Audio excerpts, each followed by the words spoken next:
Este tema que nos ocupa y que tiene que ver con las infancias, las tecnologías, sobre todo de la información, el uso de Internet de parte de los menores de edad, los riesgos que esto conlleva y la falta de legislación. Sabemos que en el Tlatelolco Lab y en el Programa Universitario de Estudios sobre Democracia, Justicia y Sociedad, ustedes han hecho un análisis muy profundo también de lo que se requiere y también de cómo las familias pueden proteger a sus niños, a sus niñas, a sus adolescentes, que no sea totalmente que se les impida ejercer también este derecho a las nuevas tecnologías, simplemente que haya una vigilancia.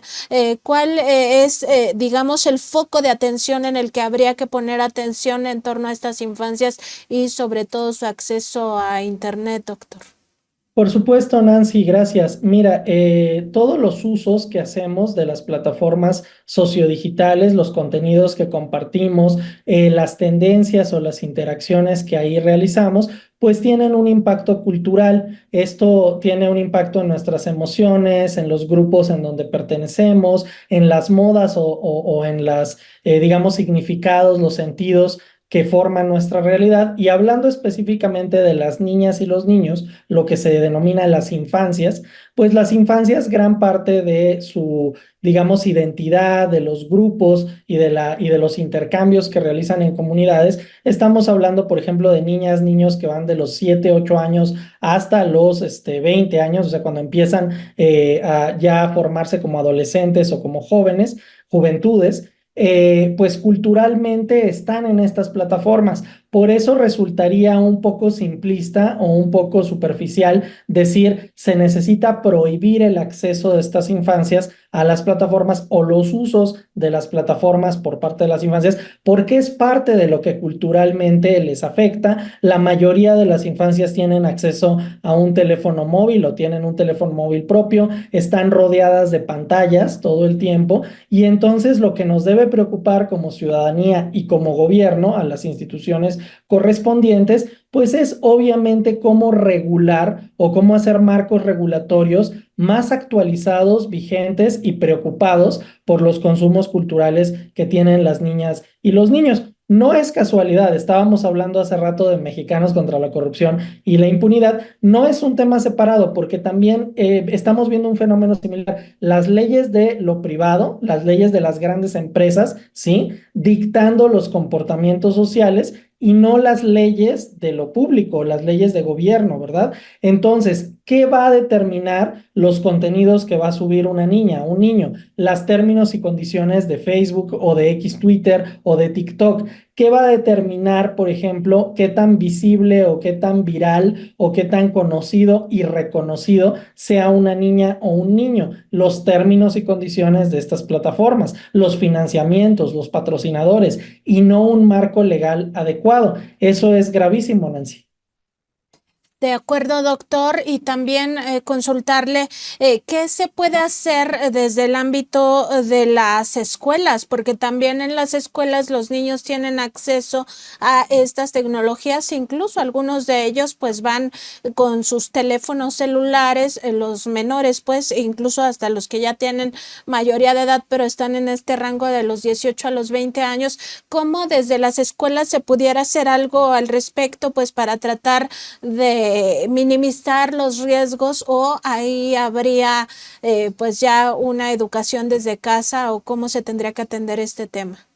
Claro que sí, estimada Nancy. Mira, desde las escuelas es crucial, desde nuestro punto de vista de Tlatelolco Lab, un equipo de investigadoras e investigadores del PUET-SUNAM en temas digitales, es crucial entrarle a dos temas. Uno es el tema de lo tecnológico en sí, es decir, cómo funcionan estas plataformas, y el otro son los temas de los riesgos ya en términos culturales. O sea, un niño, una niña está expuesto a riesgos por la naturaleza misma de la plataforma, o sea, está cediendo información personal, está permitiendo que su imagen sea utilizada por terceros que ni siquiera conoce, está a expensas al momento de abrir una cuenta de este tipo de recibir un montón de notificaciones, patrocinadores que están vigilando y estudiando datos todo el tiempo y no tiene consentimiento de eso. Se le puede hacer ver a las niñas y los niños todos esos riesgos pero deberíamos de tener una pedagogía desde qué es un dato, qué es una plataforma, qué sucede con una imagen que subimos, dónde se guarda, este almacenamiento, cuánto dura, ¿sí? ¿Quién puede utilizar su imagen y con qué fines? ¿Y por qué tenemos derecho a proteger nuestra privacidad y nuestro derecho sobre nuestro nombre, sobre nuestra información? A las niñas y los niños hay que mostrarles eso, pero también hay que tener, y ahí no tanto en un tono vertical, en un tono de yo te enseño y yo te reprimo, te censuro, sino en tono de diálogo, de reflexión desde la escuela, que las niñas y los niños también entiendan el otro tema, que es el cultural.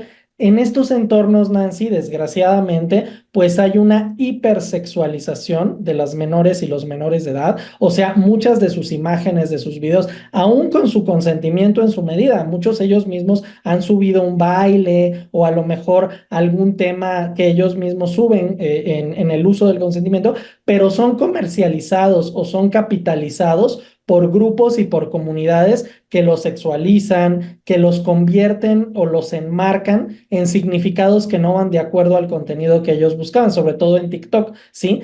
¿Qué riesgos conlleva subir contenido en términos de la violencia, de la hipersexualización, de las agresiones que pueden recibir, de que no controlan la circulación del contenido que están subiendo, de que no controlan la visibilidad que pueden adquirir? Todo eso son diálogos pendientes, estimada Nancy.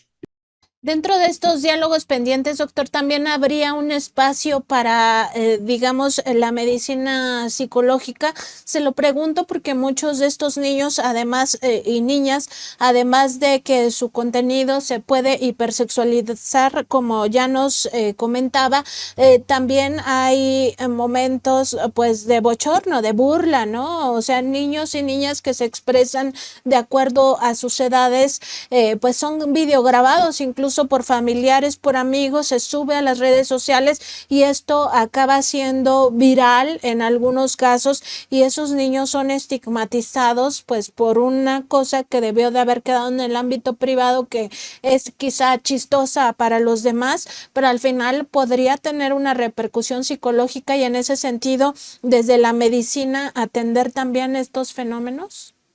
Completamente, eso ya lo hemos comentado en tu mismo espacio, aquí en Contralínea con los colegas, un tema que llamamos tecnofármacos, no se lo pierdan en los canales, en los videos de Contralínea, por ahí está nuestra entrevista. Hay una relación muy, muy profunda entre los temas de adicciones, salud mental y las pantallas, ya lo hemos platicado. El tiempo que pasamos ante pantalla es elevadísimo, sobre todo las personas menores de edad están expensa a una cantidad de contenidos enormes y como generadoras y generadores de contenido también se pueden meter en problemáticas socioculturales pues muy complejas, ¿verdad? Como bien Nancy nos relató, pues lo que es la cancelación o la censura social, lo que es exponerse, ¿no? Ponerse en peligro ante audiencias que ellas y ellos mismos desconocen. Puede haber también un tema de exposición ante contenido que ellos mismos no querían ver y que puede tener repercusiones de salud mental para ellos. Entonces, por supuesto, me parece que hay grandes temas y agendas que no se han tratado entre la salud mental, la creación de conciencia, la educación y las escuelas, las violencias o ataque más bien a las violencias de todo tipo, sexistas, violencias hay muchísimo racismo, clasismo, discriminaciones de todo tipo.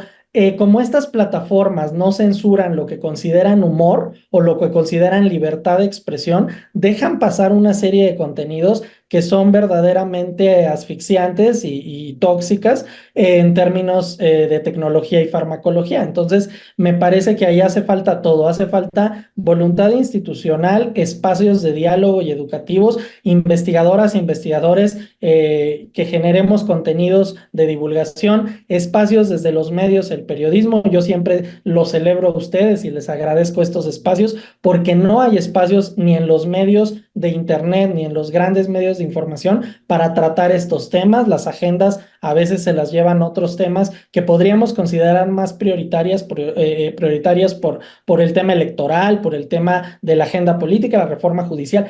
No digo que no haya espacio para eso, pero también hay que tener espacios para dialogar sobre las infancias y también añadiendo hay lo más importante, tal vez con lo que quiero cerrar, porque es lo que hoy nos convoca aquí, el tema del marco regulatorio. Si no hay nuevas leyes, iniciativas de leyes, códigos que regulen el tema de los usos de las infancias y esas plataformas, las plataformas van a seguir lucrando y capitalizando con los riesgos que corren nuestras infancias. Entonces, sí, si bien no hay términos y condiciones de edad mínima o del contenido que se puede compartir o no, o del uso del contenido de menores de edad, en México sí que tendría que haber marcos regulatorios. En ese sentido, en el PUETS UNAM estamos trabajando al respecto. Estamos trabajando en informes especializados, en iniciativas o propuestas de ley que obviamente ojalá las autoridades pues nos escuchen, nos brinden espacios. Hemos tenido buena voluntad política de parte de algunas autoridades